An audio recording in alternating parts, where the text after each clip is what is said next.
अस्सलाम वालेकुम दोस्तों, उम्मीद है आप सब खैरियत से होंगे और आप देख रहे हैं मेरा यूट्यूब चैनल फ़िज़ा ख़ान। सबसे पहले आप सब दोस्तों को गुजारिश है कि मेरे चैनल को सब्सक्राइब करें और अगर वीडियो पसंद आए तो लाइक करें। तो जी हाँ दोस्तों, हमेशा की तरह आज भी बहुत ही इंपॉर्टेंट नॉलेज आपके साथ शेयर करने जा रही हूँ, जो आपके हर किस्म की जॉब की तैयारी और हर किस्म की स्टडी के लिए बहुत ही मुआविन साबित होगा। तो बगैर टाइम वेस्ट के हम अपनी आज की वीडियो का आगाज़ करते हैं। तो आइए सबसे पहले हम बात करते हैं। सबसे पहले जो हमारा सवाल है वो है, आप बीती से क्या मुराद है। उम्मीद है इसके दुरुस्त जवाब के बारे में आपको मालूम होगा। मैं मज़ीद बता देती हूँ कि जिसमें कोई शख्स अपनी ज़ाती ज़िंदगी के तजुर्बात तहरीर करे। तो इसी तरह दोस्तों जो हमारा दूसरा सवाल है वो ये है कि सवाने निगारी किससे कहा जाता है।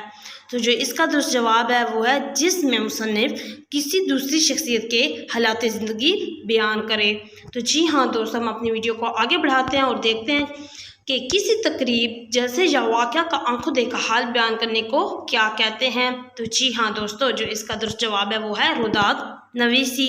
तो इसी तरह दोस्तों मज़ीद हम देखते हैं कसीदा किसे कहते हैं। तो जो इसका दुरुस्त जवाब है वो है जिसमें किसी जिंदा इंसान की तारीफ़ की जाए। तो इसी तरह दोस्तों आप देखते हैं कि मरसिया किसे कहते हैं या मरसिया से क्या मुराद है। तो इसका जो दुरुस्त जवाब है वो है जिसमें शायर किसी की वफ़ात पर गम का इजहार करे। तो इसी तरह हमारा अगला सवाल है वो ये है कि गज़ल के मानी क्या है। तो इसका दुरुस्त जवाब है औरतों से बातें करना। तो इसी तरह दोस्तों मज़ीद हम देखते हैं मतला किससे कहा जाता है।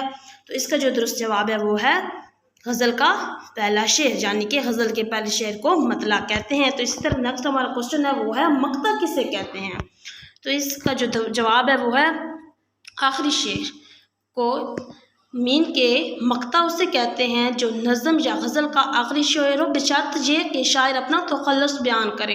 अगर शायर अपना तखल्लुस बयान ना करे तो वो मक्ता नहीं बल्कि नज़म या गज़ल का आखिरी शेर कहलाता है। तो इसी तरह दोस्तों मज़ीद हम देखते हैं हुस्न मतला किसे कहा जाता है। तो इसका दोस्त जवाब है मतला के बाद वाला शेर। इसी तरह दोस्तों नेक्स्ट क्वेश्चन है वो है बैत किसे कहते हैं। तो इसका जो दुरुस्त जवाब है वो है जो शेर ना मतला हो और ना ही मक्ता हो। तो इसी तरह दोस्तों मज़ीद हम बात करते हैं कि बैतुल गज़ल किसे कहा जाता है। तो इसका जो दुरुस्त जवाब है वो है गज़ल के बेहतरीन शेर को। ठीक हो गया। तो इसी तरह दोस्तों मज़ीद हम देखते हैं कि कसीदा पौंद सौआद किसकी तसनीफ़ है। तो इसका दुरुस्त जवाब है हज़रत कअब बिन ज़ुबैर रज़ियल्लाहु तआला अन्हु की। तो इसी तरह दोस्तों मज़ीद हम देखते हैं कि कसीदा बुर्दा शरीफ किसकी तसनीफ़ है। तो इसका जो दुरुस्त जवाब है वो है इमाम शरफुद्दीन बुसैरी की। तो इसी तरह दोस्तों मज़ीद हम देखते हैं उर्दू ज़बान का पहला मरकज़ कौन सा है। तो जी हाँ दोस्तों, उर्दू ज़बान का पहला मरकज़ दिल्ली है। तो इसी तरह दोस्तों मज़ीद हम देखते हैं कि खुदाए सुख़न किसको कहा जाता है। खुदाए सुख़न मीर तकी मीर को कहा जाता है। तो इसी से मेरी वीडियो का अख्तिताम हुआ। तो जी हाँ दोस्तों, कैसी लगी मेरी आज की वीडियो, उम्मीद करती हूँ पसंद आई होगी। ऐसी इंफॉर्मेटिव वीडियो देखने के लिए मेरे चैनल को सब्सक्राइब करें। बहुत जल्द हाजिर होते हैं एक नई वीडियो के साथ। अल्लाह हाफ़िज़।